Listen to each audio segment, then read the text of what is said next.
इस दिन लगेगा होलाष्टक। इन 8 दिनों में गलती से भी ना करें ये काम। आइए सबसे पहले जान लेते हैं होलाष्टक होता क्या है। होलाष्टक फागुन मास की अष्टमी से शुरू होता है और पूर्णिमा यानी होलिका दहन तक रहता है। होलिका दहन के अगले दिन होली का त्यौहार मनाया जाता है। होली के पहले के 8 दिनों को होलाष्टक कहा जाता है। इन 8 दिनों को बहुत ही अशुभ माना जाता है। इस समयावधि में किसी भी तरह के शुभ काम करने की मनाही होती है। इस साल होलाष्टक की शुरुआत 17 मार्च से होगी और फागुन पूर्णिमा यानी 24 मार्च पर ये समाप्त होगी। होलाष्टक एक अशुभ अवधि है जो होलिका दहन और होली से ठीक पहले पड़ती है। माना जाता है कि इस दौरान हमारे वातावरण में नकारात्मक ऊर्जाएं बढ़ जाती हैं। होली के पहले के ये 8 दिन बहुत अशुभ माने जाते हैं।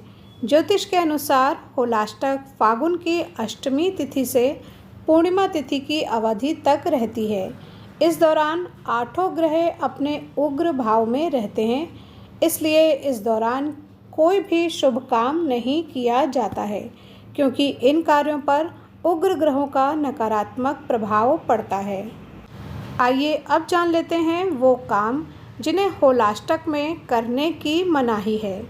नंबर 1, होलाष्टक में विवाह करने या विवाह की तारीख निश्चित करना वर्जित है।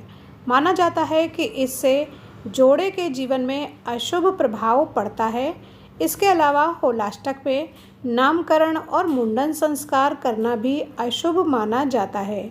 होलाष्टक में नामकरण करने से बच्चे पर इसका प्रतिकूल प्रभाव पड़ सकता है। नंबर 2, गृह प्रवेश या भवन निर्माण शुरू करने के लिए ये होलाष्टक शुभ समय नहीं माना जाता है। होलाष्टक अवधि के दौरान शुरू किया गया कोई भी व्यवसाय ऋण और हानि करा सकता है। होलाष्टक अवधि में ना तो किसी नए काम की शुरुआत करनी चाहिए और ना ही किसी जगह नौकरी शुरू करनी चाहिए। इससे व्यावसायिक जीवन में तनाव बढ़ता है। नंबर 3, वाहन, सोना या चांदी जैसी कीमती चीज़ों के खरीद के लिए भी ये समय अच्छा नहीं माना जाता है। इस समय निवेश करने से भी बचना चाहिए और किसी भी तरह की यात्रा भी नहीं करनी चाहिए।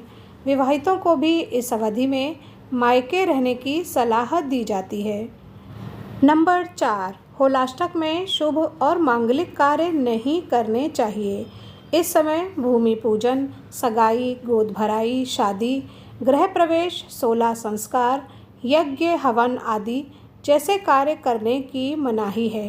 होलाष्टक में किसी भी तरह की प्रॉपर्टी खरीदने या बेचने से भी बचना चाहिए। तो ये थे कुछ ऐसे काम जो होलाष्टक के दौरान करने से बचना चाहिए। उम्मीद है ये जानकारी आपके काम आएगी। Thanks for watching.